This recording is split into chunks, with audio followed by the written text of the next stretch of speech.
नमस्कार, मैं Uday Shankar. News bioscope में आप सबों का स्वागत है। झारखंड में CWC यानी बाल कल्याण समिति, जहां अब एक भी सदस्य नहीं बचा। शनिवार की शाम सरकार ने इसके 2 सदस्यों अध्यक्ष रूपा वर्मा और सदस्य तनुश्री सरकार को निलंबित कर दिया। निलंबन की वजह दोनों के खिलाफ SC/ST थाने में दर्ज प्राथमिकी को बताया गया, मगर इस पर भी कई सवाल उठ रहे हैं। बहरहाल कारण चाहे जो भी हो, मगर सबसे बड़ा सवाल यह है कि रांची में अगर किसी बच्चे को संरक्षण की जरूरत पड़ती है तो क्या होगा। दिखाते हैं रिपोर्ट। विभाग की तरफ से CWC रांची के अध्यक्ष रूपा वर्मा और सदस्य तनुश्री सरकार को सस्पेंड किए जाने के बाद पूरे मामले में रहस्यमय चुप्पी दिखाई दे रही है। घोषित कारण दिया समाज सेवा संस्थान की सीता स्वासी की तरफ से इन दोनों के खिलाफ जाति सूचक शब्द इस्तेमाल करने के मामले पर की गई कार्रवाई है, मगर इसे पचा पाना जरा मुश्किल है। गौरतलब है कि इसी कमेटी ने मिशनरीज ऑफ चैरिटी की तरफ से बच्चा बेचे जाने के मामले को उजागर किया था। लोग जब से CWC ज्वाइन किया है तब से मतलब पूरे झारखंड में अस्त व्यस्त करके रखा हुआ था। कभी ईसाई मिशनरी, तो कभी ये होम बंद करो, तो कभी वो होम बंद करो। मतलब उनको झारखंडी बच्चों का विकास से कोई मतलब नहीं था। उनको ऐसा लग रहा था कि ये पोस्ट उन लोगों का एकदम राजनीति का पोस्ट है। सीता स्वासी के आरोपों पर CWC की इन दोनों सस्पेंडेड महिलाओं ने फिलहाल किसी भी तरह की टिप्पणी करने से इनकार कर दिया, मगर सरकार की तरफ से पूरे मामले में रहस्यमय चुप्पी है। जेएमएम ने पूछे जाने पर किसी भी तरह की टिप्पणी से इनकार किया। नहीं, मेरे पास अभी कोई उसकी ना सूचना है ना कोई जानकारी। वहीं दूसरी तरफ CWC मामले पर बीजेपी ने सरकार पर आरोप लगाया है कि बाबूलाल मरांडी के सलाहकार सुनील तिवारी पर जिस कथित बच्ची ने आरोप लगाया है, उस मामले की जांच CWC से कराने की मांग की जा रही थी। इसीलिए सरकार के इशारे पर आनन फानन कार्रवाई की गई है।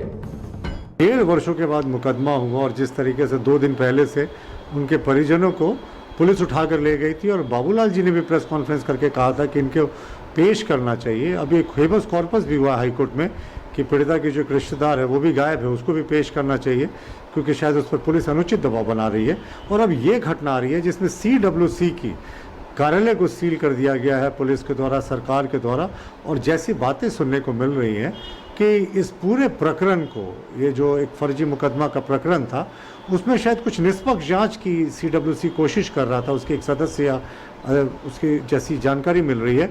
और वो जांच को दबाने के लिए कि सरकार की कलई खुल जाती, पोल खुल जाती, ऐसा सारा कुछ किया गया है। कार्यालय को सील किया गया है, बदले की भावना से कार्रवाई की गई, ऐसा सुनने को मिल रहा है। सवाल ये भी उठता है कि सरकार को अगर सीता स्वासी के आरोपों के आधार पर ही कार्रवाई करनी थी तो इतना लंबा इंतजार क्यों?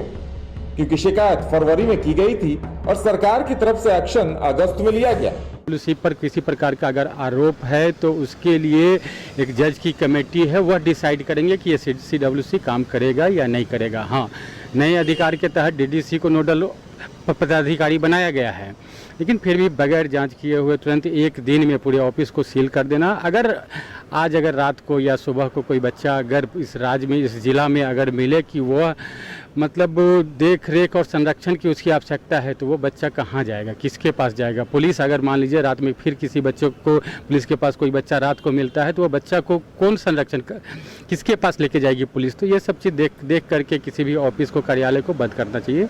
अब इसमें सियासत जो भी हो, मगर इस पूरे मामले में अगर कुछ दांव पर है तो वो है बच्चों से जुड़े अधिकार। CWC यानी बाल कल्याण समिति के काम न करने पर कई वैधानिक परेशानियां खड़ी हो सकती हैं। रांची से न्यूज बाइस्कोप के लिए मदन सिंह की रिपोर्ट। बहरहाल बड़ा सवाल यह है कि क्या वाकई में मिशनरियों के दबाव में इन पर कार्रवाई हुई है, या बाबूलाल मरांडी के सलाहकार सुनील तिवारी प्रकरण को लेकर CWC से जांच कराने की मांग की जा रही थी, उस वजह से कार्रवाई हुई है। यह तो सवालों के घेरे में है, मगर सबसे बड़ा सवाल यह है कि आखिर किसी बच्चे को बाल कल्याण समिति की जरूरत पड़ी तो क्या होगा। देखने वाली बात यह होगी कि सरकार का अब अगला कदम इस पर क्या कुछ होता है। फिलहाल मेरे साथ इतना ही, मुझे दीजिए इजाजत। नमस्कार।